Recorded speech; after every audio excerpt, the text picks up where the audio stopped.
Síðasta sunnudag vorum við að tala það hvernig við erum krossfest með Kristi Jesú. En í dag þá ætla ég að skoða að við höfum dáið með Kristi. Eitthvað sem bara getur ekki mega sens, en það meikar samt sens þegar þú les Biblíuna. Þið kannist öll við þessi vers. Ef ekki, þá er það á góðum stað.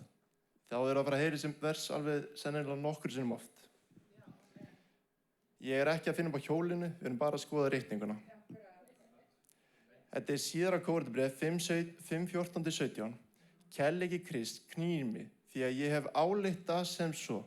Ég hef dregið þá ályktun, ef einn er dáinn fyrir alla, þá eru þeir allir dánir. Og hann er dáinn fyrir þá alla til þess að þeir sem lifa ekki fram að sjálfum sér, heldur honum sem fyrir þá er dáinn og upprisinn. Þannig met ég hérni frá engan að mannlegum hætti, þótt ég hefði þekkt Krist að mannlegum hætti, þekki ég nú ekki fram að þannig. Svo er vers hérna sem er sennilega eitt frægasta biblíuvers sem þið hafið heyrt og eitt fallegasta vers sem skrifað hefur verið í Biblíunni. Ef einhverju er í Kristi, er hann skapaður á ný, hið gamla var að engu, sjá nýtt hefur orðið til. Þetta er vers 14. Ég ætla að taka vers 17 aðeins fyrir og eftir. Af því að mér finnst bara eins og margir hafa misskilið það vers í bara mörg ár. Það er eiginlega bara búið að gera þetta kenningar þessi vers. Þannig að við ætlum að leiðrétta þann misskilning. Ok, vers 14. Hann er dáinn fyrir alla. Hvað þýðir það? Jú, Kristur kom í heiminn, fór á krossinn, lagði líf sitt. Þegar hann fer á krossinn, þá tekur hann þig, meikar þetta sens? Hann tekur þig á krossinn með sér. Hvernig tók hann þig með sér á krossinn? Jú, hann tók þig í andanum með sér á krossinn til þess að þú færi ekki lengur að lifa með sjálfið þér heldur honum. Vers 15, hann er dáinn fyrir alla til þess,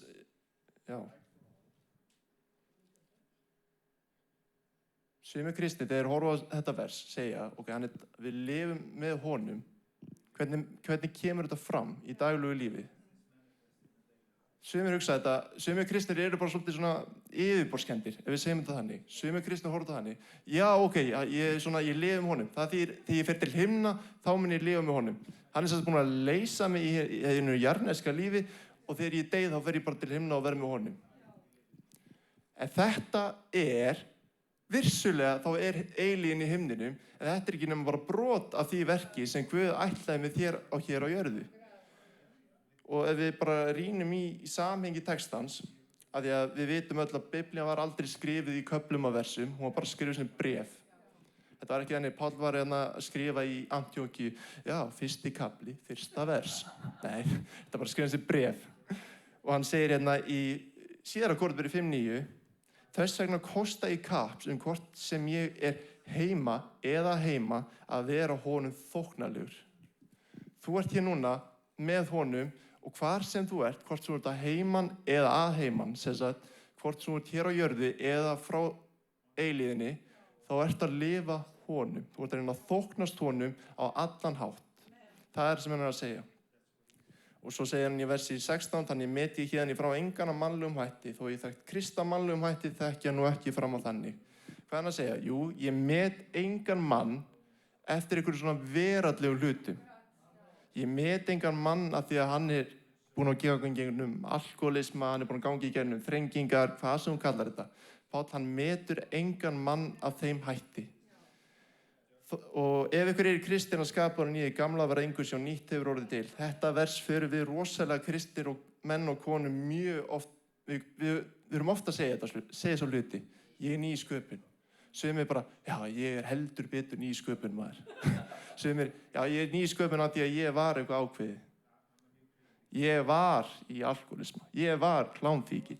Ég var í öllu þessu bulli sem að heimurinn gerir. En aftur, samhengi, ég met engan framar að mannlegum hætti þó ég þekkt Krist að mannlegum hætti þekki ég nú ekki fram á þannig. Ég er ekki að meta fólk eftir því hverju voru í gamla lífinu og þannig eru þeir minna ný sköpun. Hvað með mann eins og mig sem bara strákur sem að fattaði snemma að ég þyrfti frelsar að halda? Hvað er ég ekki ný sköpun? að ég er ekki ný sköpun ef að ég hef ekki gengið í gegnum neitt. Ef við ætlum að horfa á þetta svona, þá erum við búin til kenningar og þá erum við ekki að fara rétt með orð sannleikans.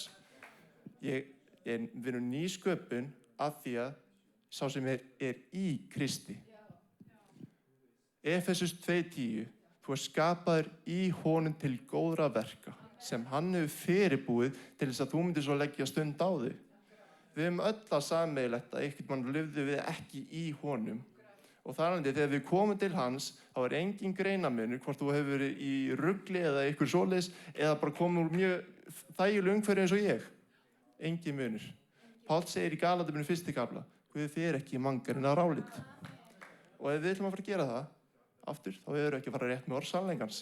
Biblían er bara mjög skýr. Þetta er bara bókkafli og vers.